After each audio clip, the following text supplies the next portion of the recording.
हा तर मित्रांनो, आज आपण आवश्यक मराठी या विषयाच्या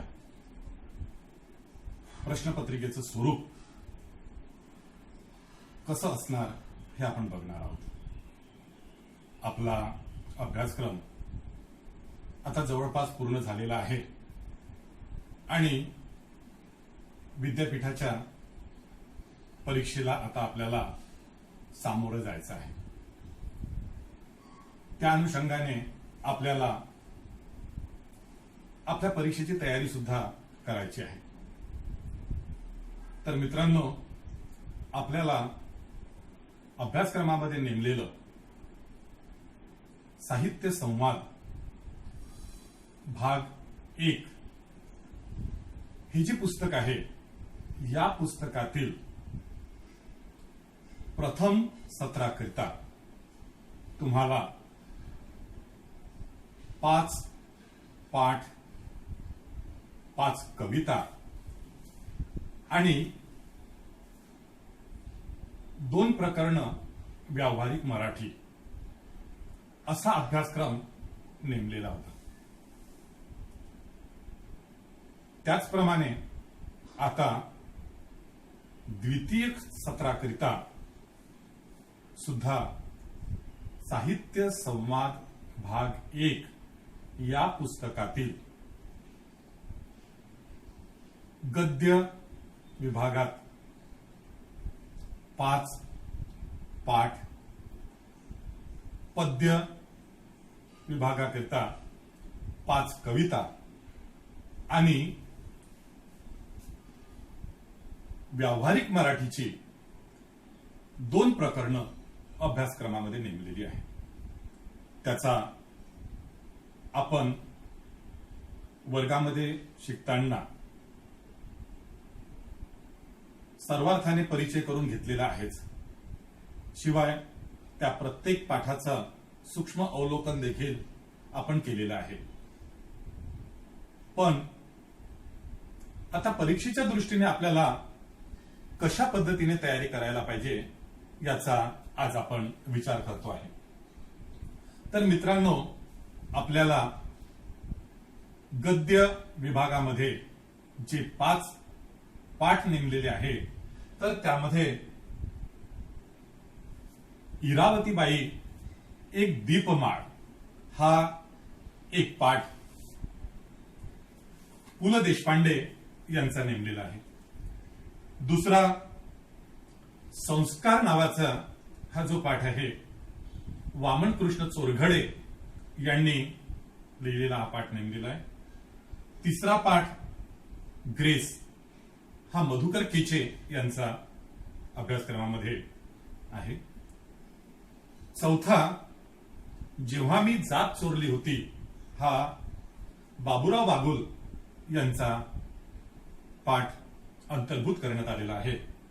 आणि 5वा जो पाठ आहे तो अनिल अवचट यांचा पूर्णिया हा पाठ नेमलेला आहे. याशिवाय आपल्याला 5 कविता सुद्धा अभ्यासक्रमामध्ये नेमलेले आहे. त्यामध्ये माधव जुलियन यांची मुक्त पक्षी, बहिणाबाई चौधरी यांची माझ्या जीवा, राष्ट्रसंत तुकडोजी महाराज यांची या झोपडीत माझ्या, बासी मर्ढेकर यांची भंगू दे काठिण्य माझे आणि कवी कुसुमाग्रज यांची कणा ही कविता अभ्यासक्रमामध्ये नेमलेली आहे. याशिवाय व्यावहारिक मराठी अंतर्गत येणाऱ्या भागामध्ये 2 प्रकरणं आपल्याला अभ्यासायची आहे आणि ती म्हणजे एक पत्रलेखन आणि दुसरं सारांश लेखन. तर असा हा आपला अभ्यासक्रम BA भाग 1 च्या द्वितीय सत्राकरिता नेमलेला आहे. आणि या अभ्यासक्रमावरती आपले सर्व प्रश्न जे आहे ते प्रश्न राहणार आहेत. मित्रांनो, आपल्याला 100 गुणांची ही प्रश्नपत्रिका आवश्यक मराठी विषयाकरता राहणार आहे. त्यामध्ये 80 मार्क्स तुम्हाला प्रश्नपत्रिकेवरती जी उत्तर तुम्ही लिहिणार त्यावरती मिळणार आहेत आणि 20 गुण तुमचे अंतर्गत मूल्यमापन म्हणजेच गृहपाठ जो तुम्हाला दिला जाईल त्या गृहपाठावरती तुमचे 20 मार्क्स राहणार आहेत. त्या 20 गुणांचं आणि 80 गुणांचा पेपर अशा 100 गुणांचं तुमचं हे मूल्यांकन होणार आहे. तर मित्रांनो, आपल्याला कल्पना असेल की आपला हा जो पेपर आहे या पेपरचं स्वरूप कसं राहणार आहे. तर आपल्याला पहिला प्रश्न हा 16 गुणांचा राहणार आहे. गुण 16 हा दीर्घोत्तरी स्वरूपाचा प्रश्न राहणार आहे. आपल्याला जे पाठ नेमलेले आहेत तर त्या पाठांमध्ये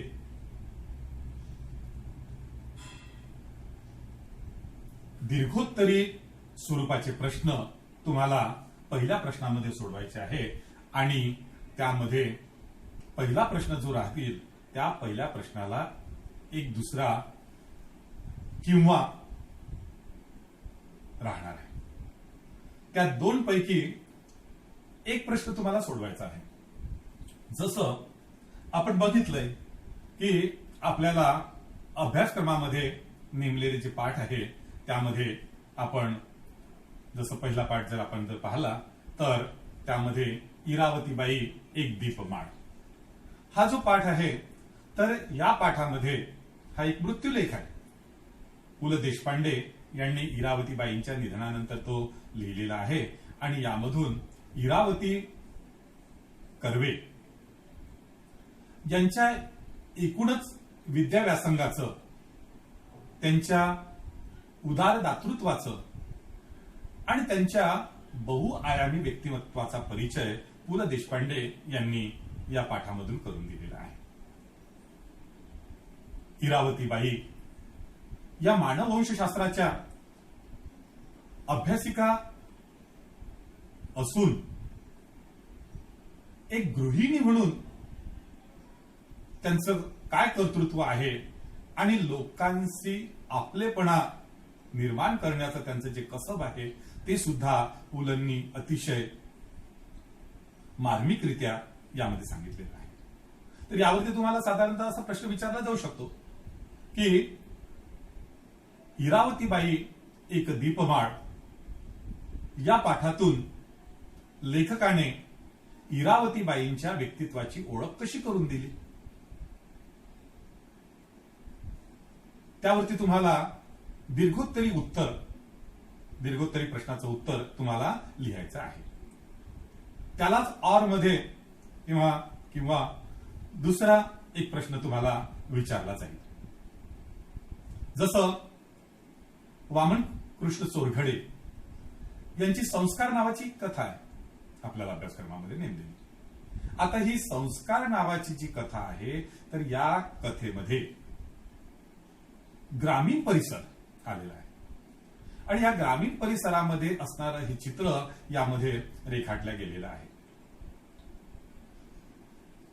ग्रामीण परिसरामध्ये असणाऱ्या लोकांच्या रूढी परंपरा त्यांच्या जातीय व्यवस्था या सगळ्यांचं चित्र आपल्याला पाहायला मिळतं आणि तसे ते संस्कार आपल्यावरती होत असतात.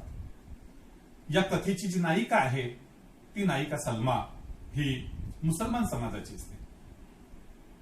पण तिचा जो उपदेश तिचं जे एकंदरीत व्यक्तिमत्व जेव्हा लेखकाला कळतं त्यावेळी लेखकाला तिच्याबद्दल माहिती मिळते. म्हणजे एखाद्या व्यक्तीची ओळख ही त्याच्या जातीवरून त्याच्या धर्मावरून होत नाही, तर त्याच्या कर्तृत्वावरून, त्याच्यावरती झालेल्या संस्कारावरून होत असते, हे आपल्याला त्यामधून पाहायला मिळते. यावरती तुम्हाला प्रश्न विचारताना संस्कार या पाठातून लेखकाच्या जीवनावरती कोणते संस्कार झालेले आहेत किंवा सलमाच्या उपदेशाचा लेखकावरती कोणता परिणाम झाला, अशा स्वरूपाचे प्रश्न तुम्हाला त्यामध्ये विचारले जाऊ शकतात. ही दोन जे प्रश्न तुम्हाला पहिल्या प्रश्नामध्ये जे विचारले जातील त्यापैकी एकाच प्रश्नाचं उत्तर तुम्हाला दीर्घोत्तरी लिहायचं आहे. आता दुसरा जो प्रश्न आपल्याला राहणार आहे तो कोणता राहणार आहे, तर पद्य विभाग. पद्य म्हणजे कविता. आता हा सुद्धा प्रश्न तुम्हाला इथे एकच प्रश्न सोडवायचा आहे आणि तो 16 गुणांचा राहणार आहे, तो सुद्धा दीर्घोत्तरी. आता हा 16 गुणांचा जो प्रश्न आहे, तर या 16 गुणांचा प्रश्न कवितेवरती राहणार आहे आणि याला सुद्धा एक और राहणार आहे. दोन प्रश्न तुम्हाला विचारले जातील अभ्यासक्रमातील कवितांपैकी आणि त्या दोन प्रश्नांपैकी एका प्रश्नाचं उत्तर आता तुम्हाला इथे लिहायचं आहे. जसं आपल्याला अभ्यासक्रमामध्ये नेमलेली मर्ढेकरांची एक कविता आहे, भंगू दे काठीन्य माझे. आता ही भंगू दे काठीन्य माझे ही जी कविता आहे, तर या कवितेमधून कवीने परमेश्वराला आपल्या अंगी असणारा जो ताठरपणा जो आहे, अहंकार जो आहे, हा अहंकार नष्ट व्हावा ही कामना केलेली आपल्याला दिसते. आणि त्यातून कवीची लीनता, परमेश्वराविषयीचा त्याचा असणारा आत्मभाव जो आहे तो त्यातून प्रकट झालेला आहे. जसं मर्ढेकरांनी एका कडव्यामध्ये म्हटलेलं आहे की आशयाचा तूच स्वामी, शब्दवाही मी भिकारी. मागण्याला अंत नाही आणि देणारा मुरारी. म्हणजे परमेश्वरच हा देणारा आहे अशी अतिशय नम्रतेची भावना यातून व्यक्त झालेली आहे. आता या कवितेवरती साधारणतः तुम्हाला प्रश्न विचारला जाईल की भंगू दे काठीन्य माझे या कवितेतून कवीने परमेश्वराशी कशी जवळीक साधली आहे. म्हणजे परमेश्वराशी कवीची जवळीक यामधून दिसून येते आणि ती कशी त्यांनी साधलेली आहे असा स्वरूपाचा प्रश्न तुम्हाला त्यावरती विचारला जाऊ शकतो. याच प्रश्नामध्ये आणखी एक तुम्हाला प्रश्न विचारला जाईल, तोही दीर्घ स्वरूपाचाच राहील आणि त्यावरती तुम्हाला विचारलं जाईल. जसं आपल्याला अभ्यासक्रमामध्ये नेमलेले जे कविता आहे त्या कवितांमध्ये तुम्हाला माहिती आहे की माझ्या जीवा ही एक बहिणाबाई चौधरी यांची कविता आपल्याला अभ्यासक्रमामध्ये नेमलेली आहे आणि या कवितेमध्ये बहिणाबाईंनी अतिशय साध्या सोप्या शब्दामध्ये, खानदेशी बोलीमध्ये एक जीवनाचं मोठं तत्वज्ञान या कवितेतून मांडलेलं आहे की मनुष्य जन्माला येतो, आपलं जीवन जगतो आणि हे जीवन जगताना तो कर्म करत असतो आणि शेवटी त्याचा अंत होतो. ही जीवनाचा हा जो प्रवाह आहे, जीवनाची ही जी साखळी आहे, ही साखळी, हा प्रवाह अतिशय मार्मिक शब्दामध्ये जन्म आणि मृत्यूचं अंतर जे आहे ते बहिणाबाईंनी अगदी साध्या सोप्या शब्दामध्ये सांगितलेलं आहे. त्या म्हणतात, नाही सरळ सरळ जीव तुझं येणं जाणं. बहिणाबाई म्हणतात की नाही सरळ सरळ जीव तुझं येणं जाणं, जसा घडला मुक्काम त्याले म्हण तिरे जीन. म्हणजे जगणं म्हणजे काय आहे, तर आपल्या आयुष्याचा जन्मापासूनचा मृत्यूपर्यंतचा जो प्रवास आहे तेच म्हणजे आपलं जगणं. त्या म्हणतात, आला सास गेला सास जीवा तुझं रे तंतर, अरे जगणं मरण एका सासाचं अंतर. म्हणजे जगणं आणि मरण यातलं अंतर जे आहे ते किती आहे, तर एका श्वासाचं आहे. एका क्षणामध्ये माणसाचा श्वास निघून गेला की त्याचा मृत्यू होतो. हे अफाट असं तत्वज्ञान त्यांनी मांडलेलं आहे. या संदर्भामध्ये आपल्याला असे स्वरूपाचे प्रश्न विचारले जाऊ शकतो की माझ्या जीवा या कवितेतून माणसाच्या जगण्याची कोणती रीत बहिणाबाईंनी दाखवून दिलेली आहे. यावरती आपल्याला ते उत्तर लिहावं लागेल. यानंतर आपण जेव्हा तिसऱ्या प्रश्नाचा जेव्हा विचार करतो, तर या तिसऱ्या प्रश्नामध्ये आपल्याला हाही प्रश्न 16 गुण या प्रश्नावरती असतात, पण याचं स्वरूप वेगळं असतं. यामध्ये प्रामुख्याने 2 गट दिलेले असतात. त्याच्यामध्ये गट अ आणि गट ब. आता हे 2 गट आपल्याला इथे नेमलेले आहे आणि या 2 गटांपैकी प्रश्न दिलेला असतो की खालीलपैकी कुठल्याही एका गटातील प्रश्नांची उत्तरे लिहा. आता या 2 गटांपैकी एकाच गटातले आपल्याला प्रश्न सोडवायचे आहेत. कारण की आपण पाहतो की बरेचदा विद्यार्थी काय करतात की 2 प्रश्न एका गटातले सोडवतात आणि 2 प्रश्न दुसऱ्या गटातले सोडवतात. पण आपल्याला विचारलेलं आहे की एकाच गटामधले प्रश्न सोडवायला सांगितलेले आहे, त्यामुळे ही चूक आपण कदापि करू नये आणि एकाच गटामध्ये जे आपल्याला प्रश्न विचारलेले आहेत ते लिहायचे. यामध्ये 4 जे प्रश्न तुम्हाला दिलेले आहे, तर या 4 प्रश्नांमध्ये 2 प्रश्न जे आहे तुमचे ते पाठांवरती विचारले जातात. आपल्याला जे अभ्यासक्रमामध्ये जे पाठ नेमलेले आहे त्या पाठांवरती हे 2 प्रश्न विचारले जातात आणि 2 प्रश्न जे असतात ते कवितांवरती विचारले जातात. जसं आपल्याला अभ्यासक्रमामध्ये नेमलेले जे पाठ आहे, तर त्या पाठांमध्ये आपल्याला माहिती आहे की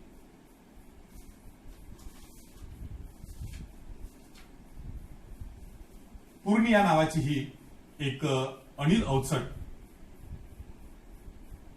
यांचा हा पाठ नेमलेला आहे.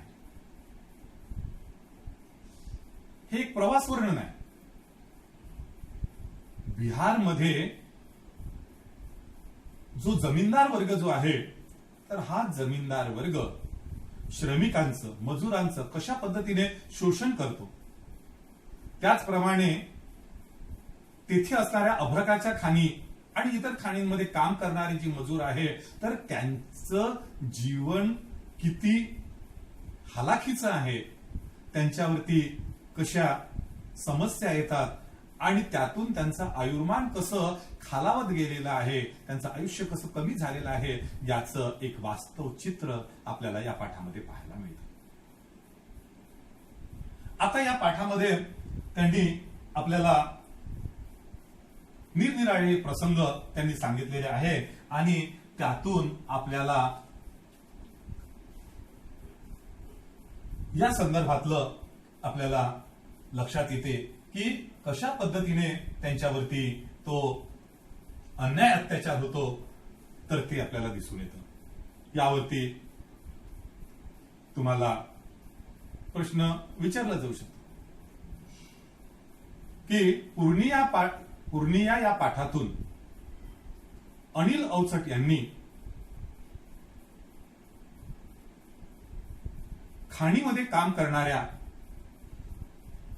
लोकांच्या विदारक स्थितीचं दर्शन कसे घडवेल, किंवा याचप्रमाणे आणखी एक आपल्याला पाठ अभ्यासाला नेमलेला आहे की ग्रेस हा व्यक्तिचित्रणात्मक पाठ. मधुकर केचे यांनी कवी ग्रेस यांच्या व्यक्तित्वाचे विविध पैलू या पाठामधून उलगडून दाखवलेले आहे. कवी ग्रेस हे आपणा सर्वांनाच माहिती आहे, एक प्रतिभा संपन्न असा तो कवी. आणि अशा या कवीचं अफलातून वागणं, त्याचं लेखन, त्याची प्रतिभा संपन्नता आणि त्याचे मानव्याच्या पातळीवरती असणारे संबंध, या सगळ्यांचा एखादी गोष्ट जाणून घेण्यासाठी एखाद्या माणसाशी त्याचं जवळीक, त्याचं नातं संपादित करणं, ह्या सगळ्या गोष्टी आपल्याला त्यामध्ये पाहायला मिळतात. त्या ग्रेसांचं व्यक्तित्व त्यांनी रेखाटलेलं आहे. यावरती तुम्हाला असा प्रश्न विचारला जाऊ शकतो की कवी ग्रेस यांच्या व्यक्तित्वाचे विविध पैलू मधुकर केचे यांनी कसे उलगडून दाखविले. याच गटामध्ये आपल्याला नंतरचा तिसरा आणि चौथा जो प्रश्न आहे हे कवितेवरती विचारले जातात. आता आपल्याला अभ्यासक्रमामध्ये नेमलेल्या ज्या कविता आहे तर त्यामध्ये मुक्त पक्षी नावाची एक कविता माधव जुलियन यांची नेमलेली आहे. आता आपल्याला माहिती आहे की स्वातंत्र्य सर्वांनाच प्रिय असते, पण जेव्हा मनुष्य एखाद्या बंदिस्त अवस्थेमध्ये असतो तेव्हा त्याचं जगणं कसं त्याला नकोसं झालेलं असतं. हा मुक्त पक्षी जो आहे हे प्रतीक आहे. या मुक्त पक्षाच्या प्रतीकामधून कवीने येथे स्वातंत्र्याची लालसा माणसाला कशी असते हे दाखवून दिलेलं आहे. यावरती साधारणतः प्रश्न विचारताना माधव जुलियन यांनी स्वातंत्र्यप्रिय पक्षाच्या प्रतीकातून विरही भावनेचे चित्र कसे रेखाटले आहे, अशा स्वरूपाचे प्रश्न त्यावरती येऊ शकतो. याचप्रमाणे पुन्हा आपल्याला कविता नेमलेली आहे. जसं कवी कुसुमाग्रज जे आहे, ज्यांचं पूर्ण नाव विष्णू वामन शिरवाडकर आहे, एक प्रतिभा संपन्न लेखक, कविता, नाटक, कादंबरी अशा विविध वाङ्मय प्रकारातून त्यांनी लेखन केलेलं आहे आणि एक आपली वेगळी छाप कुसुमाग्रजांनी मराठी मनावरती सोडलेली आहे. साहित्याच्या क्षेत्रामध्ये जो सर्वोत्कृष्ट मानला जाणारा ज्ञानपीठ पुरस्कार जो आहे तो सुद्धा त्यांना प्राप्त झालेला आहे. या कुसुमाग्रजांनी कणा नावाची जी कविता लिहिलेली आहे ती कविता आपल्याला अभ्यासक्रमामध्ये नेमलेली आहे. आपल्याला माहिती आहे की ही कविता जरी छोटीशी असली तरी त्या कवितेतून कवीने एक फार मोठा गर्भितार्थ सांगितलेला आहे. या कवितेचा नायक जेव्हा त्याच्यावरती एक नैसर्गिक आपत्ती येते आणि त्या नैसर्गिक आपत्तीमध्ये गंगामाईचा पूर येतो आणि त्या पुराचं पाणी संपूर्ण त्याच्या घरामध्ये शिरतं. ते पाणी शिरल्यानंतर त्याच्या घरामध्ये असल्या नसल्या सगळ्या वस्तू त्या पाण्याबरोबर वाहून जातात आणि तो नायक अधीर होऊन जातो. त्याची पत्नी आणि मुलगा, फक्त त्याचं ते कुटुंब शिल्लक राहते. इतर साधनं मात्र त्याच्याकडे कुठलीही राहत नाही. अशा वेळी तो जेव्हा पावसातच भिजत भिजत आपल्या सरांच्या घरी जातो, तेथे गेल्यानंतर त्याचं ते नैराश्य, त्याची ते समस्या सरांना कळते. तेव्हा याला काहीतरी आर्थिक मदत आपण करावी असं सरांना वाटते आणि ते त्याला मदत करण्यासाठी आपल्या खिशात हात टाकतात आणि काहीतरी पैसे काढावे आणि ते त्याला द्यावे असं ठरवतात. हे बघता बरोबरच तो नायक, तो विद्यार्थी सरांना म्हणतो, पैसे नको सर, जरा एकटेपणा वाटला. पैसे नको सर, जरा एकटेपणा वाटला. मोडून पडला संसार तरी मोडला नाही कला. मोडून पडला संसार तरी मोडला नाही कणा. पाठीवरती हात ठेवून नुसतं लढ म्हणा. यामधून आपल्याला हे दिसून येतं की हा विद्यार्थी जो आहे हा आर्थिक मदतीसाठी तो जात नाही, तर आलेल्या संकटावरती मात करण्याचं धैर्य प्राप्त व्हावं त्यासाठी आशीर्वाद मागायला जातो. जीवनामध्ये आपल्या असे अनेक संकट येतात. आपण एखादं संकट आलं की लगेच हतबल होऊन जातो, नैराश्य आपल्याला येतं आणि आपल्याला जीवन नकोसं वाटतं. पण अशाही परिस्थितीमध्ये जेव्हा माणूस पूर्णतः उद्ध्वस्त होऊन जातो, अशाही परिस्थितीमध्ये नव्याने जगण्याची जी उर्मी आहे ती उर्मी आपल्याला या नायकाच्या अंगी असल्याचे दिसते. एखाद्या फिनिक्स पक्षाप्रमाणे राखीतून पुन्हा भरारी घेण्याचं स्वप्न तो बघतो आहे. या कवितेच्या संदर्भामध्ये आपल्याला दिसते की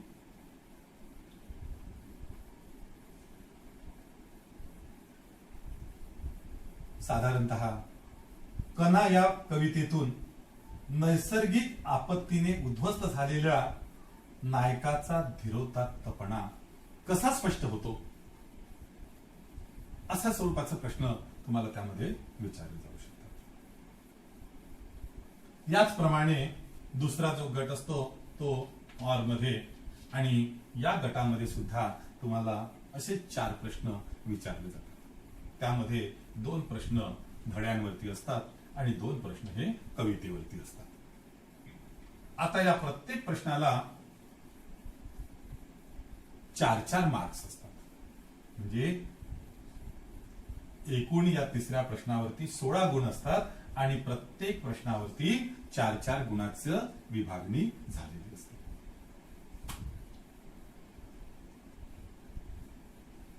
याचप्रमाणे राष्ट्रसंत तुकडोजी महाराज यांची या झोपडीत माझ्या ही कविता आपल्याला नेमलेली आहे. राष्ट्रसंतांची ही झोपडी समत्वाचं प्रतिनिधित्व करणारी आहे. समता, बंधुभाव, देशप्रेम अशा आयामाने पुढे आलेली ही राष्ट्रसंतांची झोपडी सर्व धर्म समभावाचं ते प्रतीक आहे. राष्ट्रसंत म्हणतात आहे की राजास जी महाली सौखे कधी मिळाली, ती सर्व प्राप्त झाली या झोपडीत माझ्या. नंतरच्या कळावर ते सांगतात, भूमीवरी पडावे ताऱ्यांकडे पहावे, प्रभू नाम नित्य गावे या झोपडीत माझ्या. म्हणजे अशी ही जी झोपडी जी आहे, तर या झोपडीमध्ये कुठे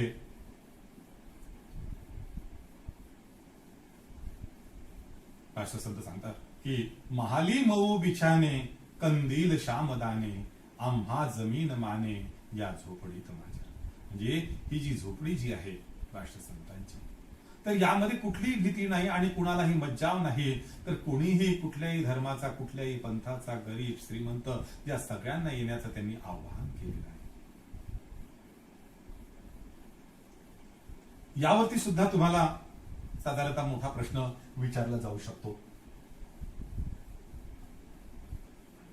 त्यामध्ये साधारणतः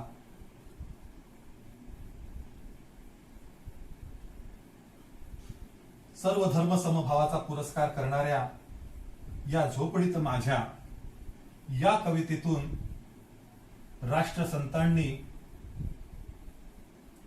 कुठला संदेश दिलेला आहे, किंवा या झोपडीत माझ्या या कवितेचा सारांश लिहा. तर अशा पद्धतीचे प्रश्न यामध्ये आपल्याला विचारले जातील. त्यानंतर चौथा जो प्रश्न आहे तो व्यावहारिक मराठी अंतर्गत येणारे जे 2 प्रकरण आपल्याला नेमलेले आहे, तर त्यावरती विचारले जाते. या चौथ्या प्रश्नामध्ये सुद्धा तुम्हाला गट क आणि गट ड अशा 2 गटांमध्ये याची विभागणी केलेली आहे आणि यामध्ये 4-4 प्रश्नांचा हा एक गट राहणार. आता आपल्याला अभ्यासक्रमामध्ये नेमलेले जे 2 प्रकरण आहे, एक आहे पत्रलेखन आणि दुसरं आहे सारांश लेखन. तर यामध्ये पहिले जे 2 प्रश्न जे राहणार आहे तर ते पत्रलेखनावरती राहणार आहे, की जसं पत्रलेखन म्हणजे काय, किंवा पत्राचे महत्व सांगा, किंवा पत्राचे घटक विशद करा, किंवा पत्राचे प्रकार सांगून कार्यालयीन पत्राचे महत्व विशद करा. तर अशा स्वरूपाचे प्रश्न इथे विचारले जाईल. आणि दुसरा जो यामध्ये 2 प्रश्न आहे ते सारांश लेखनाचे, की सारांश लेखन म्हणजे काय, किंवा सारांश लेखनाचे महत्व सांगा, किंवा सारांश लेखन करताना कच्च्या मसुद्याचं महत्व सांगा, किंवा सारांश लेखन करताना विचारात घ्यावयाच्या ठळक बाबी कोणत्या. तर अशा स्वरूपाचे हे प्रश्न इथे तुम्हाला विचारले जातील. म्हणजे 2 प्रश्न हे पत्रलेखनावरती आणि 2 प्रश्न हे तुमचे सारांश लेखनावरती राहणार आहे. आणि हे सुद्धा प्रश्न जे आहे हे 4-4 मार्काचे राहणार आहे. त्या 4 प्रश्नांवरती एकूण 16 गुण तुम्हाला राहणार आहे आणि हे 16 गुणांचा हा प्रश्न इथे सांगतो. आता त्यानंतर 5वा जो प्रश्न आहे, तर या 5व्या प्रश्नामध्ये संक्षिप्त उत्तरे लिहा. खालील प्रश्नांची संक्षिप्त उत्तरे लिहा असा तो प्रश्न राहील. आणि यामध्ये एकूण 8 प्रश्न तुम्हाला विचारले जातील. आता या 8 प्रश्नांमध्ये 2 प्रश्न जे आहे तर ते 2 प्रश्न तुम्हाला गद्यपाठ जे आहेत धडे, त्या धड्यांवरती 2 प्रश्न विचारले जातील. त्यानंतर जसं आपल्याला जेव्हा मी जात चोरली होती, बाबूराव बागुलांचा हा पाठ आहे, किंवा इतरही जे पाठ आहे, तर त्यापैकी कुठल्याही पाठांवरती 2 प्रश्न तुम्हाला इथे अति लघुत्तरी स्वरूपाचे ते लिहायचे आहे 4-5 ओळींमध्ये. आणि दुसरा प्रश्न जो आहे तो सुद्धा तुम्हाला त्यामध्ये पाठावरती विचारला. त्यानंतरचे जे 2 प्रश्न आहे तर ते 2 प्रश्न तुम्हाला कवितांवरती विचारले जातील. ज्या आपल्याला कविता नेमलेल्या आहे तर त्यातल्याच कवितांवरती तुम्हाला विचारले जाईल.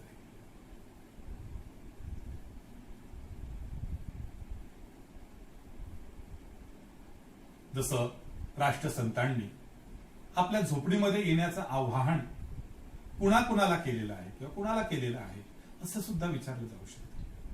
किंवा राष्ट्रसंतांची या झोपडीत माझ्या ही कविता कशाचे प्रतीक आहे. त्याचप्रमाणे दुसराही प्रश्न तिथे कवितेवरतीच तुम्हाला विचारला जाईल. जसं आपल्याला नेमलेल्या ज्या कविता आहे त्यामध्ये जसं माझ्या जीवा आहे किंवा भंगू दे काठिण्य माझे आहे, तर या कुठल्याही कवितेच्या संदर्भामध्ये अगदी थोडक्यामध्ये तुम्हाला तिथे तो प्रश्न विचारला जाईल आणि त्यावर अनुषंगाने तुम्हाला लिहायचे. त्याच्यानंतरचे जे मग नंतरचे 4 जे प्रश्न आहेत, तर या 4 प्रश्नांमध्ये तुम्हाला पत्रलेखन जे आहे, या पत्रलेखनावरती 2 प्रश्न आणि सारांश लेखनावरती 2 प्रश्न असे 4 प्रश्न तिथे विचारले जाते. म्हणजे एकूण हा आपला सगळा अभ्यासक्रम जो नेमलेला आहे त्या पूर्ण अभ्यासक्रमावरती असे 8 प्रश्न इथे 5व्या प्रश्नामध्ये विचारले जातील आणि त्याची उत्तरं 3 ते 4 ओळीमध्ये तुम्हाला ती उत्तरं लिहायची आहे आणि ती तुम्हाला सोडवायची आहे. तर अशा पद्धतीने 5वा प्रश्न जो आहे, या 5व्या प्रश्नावरती सुद्धा हे 16 गुण राहणार आहे आणि प्रत्येकी 2 गुणांचा हा प्रश्न राहणार आहे. तर एकूण आपला जो पेपर राहणार आहे हा पेपर 80 मार्काचा ही प्रश्नपत्रिका राहणार आहे आणि या 80 मार्काची ही प्रश्नपत्रिका आपल्याला सोडवायची आहे. मित्रांनो, तुम्हाला माहिती असेल की आता हे 80 मार्क्स जे आहे, तर या 80 मार्काच्या पेपरसाठी आपल्याला 3 तासाचा अवधी दिलेला आहे आणि या 3 तासामध्ये हा 80 मार्काचा हा जो पेपर आहे 5 प्रश्न त्यामध्ये आपल्याला सोडवायचे आहे. तर त्यामुळे तुम्हाला सर्वात आधी वेळेचं नियोजन जे आहे ते करणं गरजेचं आहे. जसा पहिला जो प्रश्न आहे, तर या पहिल्या प्रश्नासाठी तुम्हाला साधारणतः अर्ध्या तासामध्ये तो प्रश्न सोडवायचा आहे. 30 मिनिटाच्या कालावधीमध्ये तो प्रश्न तुम्हाला पूर्ण करायचा आहे आणि दीर्घोत्तरी स्वरूपामध्ये तो लिहायचा आहे. दुसरा जो प्रश्न आहे हा सुद्धा दीर्घोत्तरी असल्यामुळे यासाठी सुद्धा तुम्हाला 30 मिनिटाचा कालावधी तो वापरायचा आहे आणि या 30 मिनिटांमध्ये याही प्रश्नाचं उत्तर तुम्हाला लिहायचं आहे. तिसरा प्रश्न जो आहे, हा तिसरा प्रश्न जरी 16 मार्काचा असला तरी यामध्ये आपल्याला 4 प्रश्न सोडवायचे आहेत आणि ते 4 प्रश्न सोडवायचे असल्यामुळे आपल्याला तिथे प्रत्येक प्रश्नाला 10 मिनिटे द्यायची आहे. 10 मिनिटांमध्ये तो प्रश्न आपला सोडवून झालाच पाहिजे. 8 ते 10 मिनिटांच्या या कालावधीमध्ये तो प्रश्न सोडवला पाहिजे आणि अशा पद्धतीने या साधारणतः 35 ते 40 मिनिटांमध्ये हे 4 प्रश्न आपल्याला सोडवणं गरजेचं आहे. त्याच्यानंतर चौथा जो प्रश्न आहे, हा चौथाही प्रश्न आपल्याला 16 गुणांचा आहे, पण इथे सुद्धा आपल्याला 4 प्रश्न कुठल्याही एकाच गटामधले सोडवायचे आहे आणि त्यामुळे तिसऱ्या प्रश्नासाठी ज्या पद्धतीने आपण वेळेचं नियोजन केलेलं आहे तेच वेळेचं नियोजन आपल्याला चौथ्या प्रश्नासाठी सुद्धा करायचं आहे. इथे सुद्धा प्रत्येक प्रश्नाला जे पत्रलेखन आणि सारांश लेखनावरती जे प्रश्न विचारले जातील त्याच्यासाठी प्रत्येकाला 8 ते 10 मिनिटं द्यायची आहे आणि त्यामध्ये हे प्रश्न आपल्याला सोडवायचे आहे. त्यानंतर 5वा जो प्रश्न आहे, तर हा 5वा प्रश्न जो आहे इथे 8 प्रश्न आपल्याला सोडवायचे आहेत. इथे सुद्धा 5व्या प्रश्नावरती 16 गुण आहे, पण त्याच्यामध्ये आपल्याला संक्षिप्त स्वरूपामध्ये आपल्याला ती उत्तरं लिहायची आहे आणि तिथे 8 प्रश्नांची उत्तरं लिहायची आहे. तर त्यामुळे आपल्याला यासाठी साधारण या 5वा जो प्रश्न आहे, तर या 5व्या प्रश्नामध्ये आपल्याला 8 ही प्रश्न सोडवायचे आहे अतिलघुत्तरी आणि त्यासाठी आपल्याला साधारणतः 4 ते 5 मिनिटं असा वेळ द्यायचा आहे. कारण इथे हे 8 प्रश्न आपल्याला सोडवायचे आहे आणि वेळेचं हे नियोजन आपण जर केलं तर बरोबर आपल्याला 3 तासामध्ये एकूण हे सगळे 80 गुणांचे पूर्ण प्रश्न जे आहेत ते सोडवता येतील. आणि या पद्धतीने जर का तुम्ही हे प्रश्न सोडवले तर निश्चितच तुम्हाला चांगलं यश प्राप्त होऊ शकते.